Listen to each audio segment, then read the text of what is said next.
किसी भी देश की आंतरिक सुरक्षा या फिर बाहरी सुरक्षा उस देश की पैरामिलिट्री फोर्सेस या फिर मिलिट्री के हाथों में होती है। लेकिन जब यही दो संस्थाएं आपस में लड़ने लगे, अपने ही देश के लोगों के खिलाफ आक्रमण करने लगे और अपने ही देश की संस्थाओं को बर्बाद करने लगे, तो समझिए उस देश की जनता की हालत क्या होगी। आजकल यही हालत बनी हुई है सूडान के अंदर। तो आज के इस वीडियो में हम बात करेंगे सूडान में चल रहे गृह युद्ध के बारे में, उसके इतिहास के बारे में, उसकी ज्योग्राफी के बारे में और उन सभी कारणों को जानने और समझने का प्रयास करेंगे जिसकी वजह से सूडान में आज यह अशांति का माहौल बना। चलिए इस वीडियो को शुरू करते हैं, लेकिन हमेशा की तरह वीडियो शुरू करने से पहले आप लोगों से एक रिक्वेस्ट होता है, अगर अभी तक आपने चैनल को सब्सक्राइब नहीं किया है तो सब्सक्राइब करें, वीडियो को लाइक करें, क्योंकि बहुत ही मेहनत के बाद हम आप लोगों के सामने एक ऑथेंटिक कंटेंट लेकर आने का प्रयास करते हैं। तो चलिए इस वीडियो को शुरू करते हैं और सूडान में चल रहे गृह युद्ध को जानने और समझने का प्रयास करते हैं। सूडान अफ्रीका का तीसरा सबसे बड़ा देश है और इसकी सीमाएं जो है वो 7 अलग अलग देशों से मिलती हैं, जिसमें से Egypt, Lebanon, Libya, south Sudan, ये सारे प्रमुख देश हैं। और ये सारे जो देश हैं यहाँ भी अपने आप में एक हमेशा गृह युद्ध की स्थिति बनी रहती है। तो सूडान के जो पड़ोस में जो भी बहुत अच्छा माहौल नहीं है।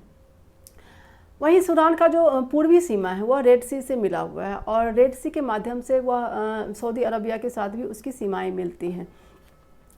तो रेड सी के माध्यम से मेडिटेरियन सी और अरब सागर में जाने का जो एक रास्ता है वो सूडान के पास है। और यह इसकी वजह से सूडान एक बहुत ही ज्योग्राफिकली बहुत ही एक महत्वपूर्ण स्थान रखता है अफ्रीका में। सूडान का इतिहास भी काफ़ी दिलचस्प है। यहाँ भी ब्रिटिश का शासन रहा है, लेकिन यहाँ पे ब्रिटिश के साथ साथ इजिप्ट का भी शासन था। 1 जनवरी 1956 को सूडान को ब्रिटेन और इजिप्ट से आज़ादी मिली, लेकिन इसकी आज़ादी जिस तरीके से मिली वही इसकी वर्तमान समस्या का सबसे बड़ा कारण है। जब ब्रिटेन सूडान को आज़ाद कर रहे थे तो उस वक्त उन्होंने सूडान और साउथ सूडान दोनों को एक ही एडमिनिस्ट्रेशन के अंदर छोड़कर वह गए, जबकि इन दोनों जो एरिया था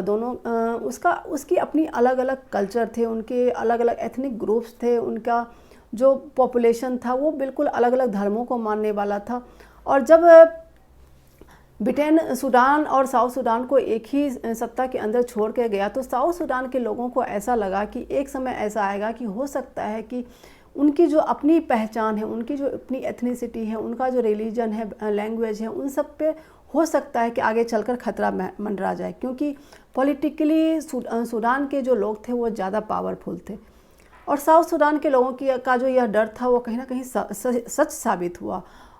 और इसकी वजह से वहाँ पे बरसों तक एक गृह युद्ध का माहौल बना रहा। और इसी गृह युद्ध की वजह से 1989 में वहाँ का जो एक मिलिट्री जनरल था, जिनका नाम था ओमर अल बशीर, उन्होंने वहाँ की जो चुनी हुई सरकार थी उसको अपदस्थ किया और सत्ता पे सेना का कब्जा कायम किया। इसके बाद 1993 में ओमर अल बशीर वहाँ के प्रेसिडेंट बन जाते हैं और चुनी हुई सरकार की वहाँ की जो जनतांत्रिक जो सत्ता चल रही थी उसको वो ख़त्म कर देते हैं। और इस तरीके से वहाँ पे एक लंबे अंतराल का एक तानाशाही शासन की शुरुआत होती है। मगर वहाँ की जनता इस सत्ता को मानने को तैयार नहीं थी और वो चाहते थे कि वहाँ पे एक जनतांत्रिक सरकार बने और वही उस समस्या को ख़त्म करे, जो भी साउथ सूडान और सूडान के बीच की जो समस्याएं थी उसको ख़त्म करे। और इस मांग को लेकर वहाँ पे बड़े पैमाने पर जन आंदोलन चलता रहा। ओमर अल बशीर इस जन आंदोलन को ख़त्म करना चाहते थे, इसे दबाना चाहते थे और उन्होंने कई बार उन्होंने सेना के माध्यम से बल प्रयोग करके उस आंदोलन को दबाने का प्रयास किया, लेकिन फिर भी आंदोलन ख़त्म नहीं हो रहा था। और फिर उन्होंने एक नए फोर्स का गठन किया जिसका काम था कि इन जन आंदोलनों को ख़त्म करना, और उस फोर्स का नाम था रैपिड सपोर्ट फोर्स। 1911 में रैपिड सपोर्ट फोर्स का गठन हुआ और ये जो फोर्स थी वह वहाँ के लोगों के द्वारा जो भी आंदोलन चलाया जाता था उसे बलपूर्वक दबाने का प्रयास करती थी। मगर इसी समय में सूडान और साउथ सूडान के बीच जो एक संघर्ष चल रहा था वर्षों से, उसका खात्मा होता है और साउथ सूडान एक अलग देश के रूप में मान्यता प्राप्त कर लेता है। लेकिन फिर भी सूडान के अंदर की जो राजनीतिक समस्याएं थी वो ख़त्म नहीं हो रही थी, क्योंकि उमर अल बशीर वहाँ पे एक तानाशाह के रूप में शासन कर रहे थे और वहाँ की जनता एक जनतांत्रिक सरकार चाह रही थी। बरसों के इस संघर्ष के कारण सेना भी काफ़ी पावरफुल हो चुकी थी और एक वक्त ऐसा आया जब सेना ने इन जन आंदोलनों को दबाने से मना कर दिया और उमर अल बशीर को सत्ता से हटा दिया। लेकिन इसके बाद भी सेना ने अपने हाथ में पावर ले लिया और वहाँ पे किसी भी तरह की सरकार का गठन, जनतांत्रिक सरकार का गठन नहीं किया गया। जनता का विरोध तब उसके बाद भी जारी रहा, क्योंकि जनता की जो मांगें थी वो पूरी नहीं हो पा रही थी। उसके बाद सेना और प्रदर्शनकारियों के बीच एक समझौता होता है और इस समझौते के तहत एक गवर्निंग काउंसिल का गठन किया जाता है और इस गवर्निंग काउंसिल में सेना के भी अधिकारी होते हैं और प्रदर्शनकारियों के भी प्रतिनिधि को शामिल किया जाता है और इसी गवर्निंग काउंसिल के माध्यम से देश की सत्ता को चलाने का प्रयास किया जाता है। मगर यह जो व्यवस्था की गई थी और इसमें प्रदर्शनकारियों के जो नेता थे अब्दुल्ला हमदौक जो प्रदर्शनकारियों के नेता थे, उन्हें प्रधानमंत्री बनाया गया। लेकिन यह व्यवस्था भी ज़्यादा दिनों तक नहीं चल पाई और 2021 में सेना ने एक बार फिर से अपने हाथ में सत्ता को ले लिया और जो गवर्निंग काउंसिल थी उसे ख़त्म कर दिया गया। लेकिन जब सेना ने सत्ता अपने हाथ में लिया तो उस वक्त उन्होंने देश की जनता से यह वादा किया था कि जुलाई 2023 में एक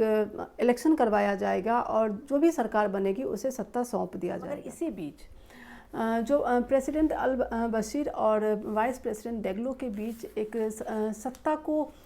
के ऊपर अपने वर्चस्व को बनाए रखने की जो उनकी व्यक्तिगत महत्वाकांक्षा थी वह हावी होने लगी और इसकी वजह से जो रैपिड सपोर्ट फोर्स था और सेना, इनके बीच में एक तनाव की स्थिति बनने लगी। डेगलो ने अपनी सेना को उन जगहों पे तैनात करने की कोशिश की जहाँ पे सिर्फ सेना ही तैनात हो सकती थी और वहीं दूसरी तरफ सेना जो थी वह डेगलो की पावर को कम करने की कोशिश करने लगी और इसी कोशिश के तहत एक प्रयास यह किया गया कि जो रैपिड सपोर्ट फोर्स है उसे सेना के अंदर उसका विलय कर लिया जाए। लेकिन जो कंबाइंड फोर्स बनता उसका प्रमुख कौन होता, डेगलो या फिर अल बुरहान, क्योंकि जो भी इस कंबाइंड फोर्स का प्रमुख होता उसी के हाथ में सत्ता की बागडोर होती और दोनों ही जनरल अपनी स्थिति को मजबूत करने के लिए अपनी अपनी संस्थाओं का इस्तेमाल करने लगे। 14 अप्रैल 2023 को मामला और बिगड़ने लगा जब रैपिड सपोर्ट फोर्स के सेनाओं ने अलग अलग जगहों पे जो स्ट्रेटेजिकली जो इम्पॉर्टेंट जगह थे, जैसे कि एयरपोर्ट या फिर प्रेसिडेंशियल बिल्डिंग था या फिर अन्य एडमिनिस्ट्रेटिव बिल्डिंग पे हमला करने लगे और वहाँ पे अपनी जो उनकी वर्चस्व हासिल करने की कोशिश किया। सेना ने भी अपनी तरफ से कार्रवाई शुरू की और दोनों की इस लड़ाई के बीच में वहाँ की जो आम जनता थी या फिर जो अन्य देशों के जो लोग वहाँ रह रहे थे उनके लिए उनका जीवन काफ़ी दुभर हो गया। वहाँ जो भी खाने पीने की चीज़ें थी उसकी कमी होने लगी, पीने के पानी की कमी होने लगी। हालांकि यूनाइटेड नेशन की संस्थाओं ने अपनी तरफ से जो ह्यूमैनिटेरियन एड होता है वो देने की कोशिश की, मगर यूएन के भी 3 अधिकारियों की हत्या कर दी गई और इसकी वजह से यूएन को अपना हाथ पीछे खींचना पड़ा। अलग अलग देशों की सरकारें भी अपनी जनता को वहाँ से निकालने का प्रयास कर रही है। जो संघर्ष वहाँ की राजधानी खार्तूम से स्टार्ट हुई थी अब वह देश के अन्य हिस्सों में भी फैलने लगी है और इसकी वजह से पूरे सूडान का जो माहौल है वह अशांति की चपेट में आ चुका है और वहाँ की जनता के लिए अपने देश को छोड़कर भागने के अलावा और कोई चारा नहीं बचा है। लेकिन वो जाएं तो जाएं कहाँ, क्योंकि अलग अलग कोई भी देश अपने सीमा के अंदर इनके प्रवेश को मंजूरी नहीं दे सकती है, क्योंकि यह एक ऐसी सिचुएशन है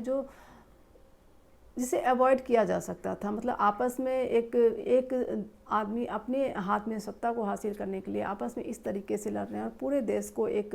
हिंसा के माहौल में इन्होंने झोंक दिया है। लेकिन यह जो माहौल है उसमें सिर्फ सूडान के अंदरूनी पॉलिटिक्स ही नहीं बल्कि बाहरी पॉलिटिक्स का भी काफ़ी बड़ा हाथ है। जहाँ एक तरफ जो वहाँ के प्रेसिडेंट हैं अल बुरहान, उन्हें इजिप्ट सपोर्ट कर रहा है, वहीं वाइस प्रेसिडेंट डेगलो को सऊदी अरब और यूएई की सरकार वहाँ सपोर्ट कर रही है। क्योंकि सूडान की जो प्राकृतिक संपदा है उसकी वजह से सूडान अलग अलग देशों के लिए एक आकर्षण का कारण रहा है, और अलग अलग देश इस परिस्थिति का फ़ायदा उठाकर वहाँ की जो प्राकृतिक संपदा है उसको हड़पने की कोशिश कर रहे हैं, एक तरीके से ऐसा कहा जा सकता है। और इसकी वजह से यह संघर्ष जो है वो ख़त्म होने की बजाय और बढ़ता जा रहा है। अब देखते हैं कि यह संघर्ष किस हद तक कितनी आगे बढ़ता है और वहाँ के लोगों को की ज़िंदगी में जो शांति का एक सुकून का जो माहौल वो कब मिलता है, यह तो आने वाला वक्त ही बताएगा। तो चलिए इस वीडियो में यहीं पे ख़त्म करते हैं और आगे फिर से एक नए टॉपिक के साथ आप लोगों के सामने उपस्थित होंगी। हमारा जो यह वीडियो है वो मुख्य रूप से उन बच्चों के लिए मैं बनाती हूँ जो कि मेरी किताब नॉलेज विंडो जीके पढ़ते हैं, और जीके में अगर बच्चों को करंट अफेयर्स का नॉलेज ना दिया जाए तो फिर जीके अधूरा होता है। तो खासकर उन बच्चों के लिए यह वीडियो काफ़ी महत्वपूर्ण है जो कि स्कूल में पढ़ रहे हैं और जीके की किताबें पढ़ रहे हैं। अंत में फिर से एक बार आप लोगों से यही रिक्वेस्ट है कि हमारे अभी तक अगर चैनल को सब्सक्राइब नहीं किया तो सब्सक्राइब कीजिए, वीडियो को लाइक कीजिए, क्योंकि इस कंटेंट को बनाकर लाने के लिए हम काफ़ी मेहनत करते हैं और एक ऑथेंटिक कंटेंट आप लोगों के बीच लाने का प्रयास करते हैं। तो चलिए फिर से एक नए वीडियो में मिलते हैं एक नए और अच्छे टॉपिक के साथ। तब तक के लिए थैंक यू, धन्यवाद, बाय बाय।